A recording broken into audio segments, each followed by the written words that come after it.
Hello guys, হঠাৎ করে আবার চলে এসেছি কালীঘাট, মানে কলকাতার অধীশ্বরীকে দর্শন করতে। তো কয়দিন আগে এসেছিলাম, আবার মা ডেকেছেন এবং আজকে কিন্তু আমি একা নয়, আজকে আমার সাথে আরও অনেকে আছে। কালীঘাটে দর্শন করে নকুলেশ্বর বাবার এখানে যখন আসি তখন প্রায় অনেকটা রাত হয়ে যায় এবং শয়ন আরতি হচ্ছিলো বাবার। আমি লাইফে ফার্স্ট টাইম এরকমভাবে ব্লগে তোমাদেরকে শয়ন আরতি তুলে ধরছি নকুলেশ্বর ভৈরবে। কি সুন্দর আরতি হচ্ছে এবং এই শয়ন আরতির পরেই কিন্তু মন্দির বন্ধ হয়ে যাবে। আর এবং কালীঘাট চত্বর অনেকটাই ফাঁকা, কেননা যেহেতু অনেকটা রাত হয়ে গেছে। এবার এখান থেকে যাবো লেক কালী। মায়ের কৃপায় এবারেও ভীষণ ভালো দর্শন হয়েছে বরাবরের মতো। আজকে কালীঘাট থেকে চলে আসলাম লেক কালীবাড়ি। কালীঘাটে ব্লগ করিনি, বাট লেক কালীবাড়ি এসেছি। লেক কালীবাড়িতে কোনো সময় ব্লগ করা হয়নি। আর অনেকটা বাজে এখন, বাট খোলা আছে এখনও, দেখো দোকান। পুজোর ডালা নেওয়া ডান। আর ভিতরে দেখাবো, ভিতরে তিনটে মন্দির আছে, বগলামুখীর মন্দির, ধূমাবতী এবং আরেকটা হলো তোমার ইনি হলেন সন্তোষী মায়ের মন্দির। তো এই তিনটে মন্দির ভিতরে আছে। আর এই মন্দিরটা উপরে অনেক দিন ধরে হচ্ছে, বাট এখনও হয়নি। আমরা বসে গিয়েছি মায়ের কাছে পুজো দেবো বলে। আমি এসেছিলাম, ছর্দি এসেছিল, আর জেঠিমা জেঠু সবাই এসেছিলো, আর ছর্দির বড় এসেছিলো।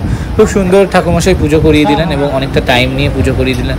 সুন্দর ভালোভাবে ভিডিও করলাম তোমাদের দর্শনের জন্য। হয় না, মানে কোথাও কোথাও এত ভালো পুজো হয়, এত ভালো দর্শন হয়, মনটা একটা আলাদা তৃপ্তি হয়। আর এত ভালো পুজো করিয়েছে। পুজোর পর উনি সবাইকে সিঁদুরের টিকা দিচ্ছিলেন, আমাকেও দিলেন, ছর্দিকেও দিলেন। অনেকটাই রাত হয়ে গেছে, এখন মন্দিরে বন্ধ করে দেবো, কারণ মন্দিরে শয়ন হচ্ছে। তো ওরা আবার ধূপদীপ দেখাচ্ছে, বাট আমার ধূপদীপ তোর ভিতরেই দিয়ে দিয়েছিলাম। কালকে হোলি, তো মন্দির থেকে ফেরার পথে ভাবলাম প্রসন্নের জন্য আবির তুলে নেবো। এখানে প্রচুর আবিরের দোকান আছে। তো বাট এখানে হয়তো অরিজিনাল আবির দরকার, অরিজিনাল মানে যেখানে পুষ্প আবির ঠাবিরগুলো হয় মানে পাবো কিনা এটাই হলো। তোলের জন্য ফুল ফেজে বাজার বসে গেছে, তো বুঝতেই পারছো দেখে। এটা আমাদের পাল বাজার, এখানে প্রতিবারই ফুল ফেজে বাজারই বসে। আর সবাই এখান থেকেই বেশিরভাগ আমরা রং কিনি বরাবরই, আমরা যেটা খেলি। তো এই দোকান থেকেই আমরা খেলবো যে ফেভারিট কালারগুলো। অ্যাকচুয়ালি হোলিতে ওরকম ফেভারিট কালার শুধু কিনি না, সব কালারই কেনা ট্রাই করি, আর সবই অল্প অল্প কিনি। বেশ ভালো লাগে ব্যাপারটা।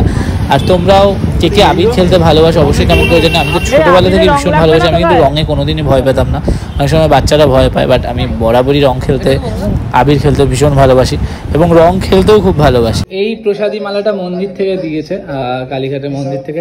আর ভীষণ ভালো দর্শন হলো কালীঘাট এবং লেক কালীবাড়ির তো দর্শন হলো। আর বাড়িতে এসে দেখি, এতদিন কিন্তু তোমরা দেখতে পাও অনেক ব্লগে যে আমার বউ কিন্তু ছিল না। বাড়িতে এসে দেখি আমার বউ এসে হাজির, হোলি খেলবে বলে। এতদিন গেছিল তার ছোট ছেলের বাড়িতে, বাট ছোট ছেলের বউ পাঠিয়ে দিয়েছে হোলি খেলার আগে হোলি খেলবে বলে।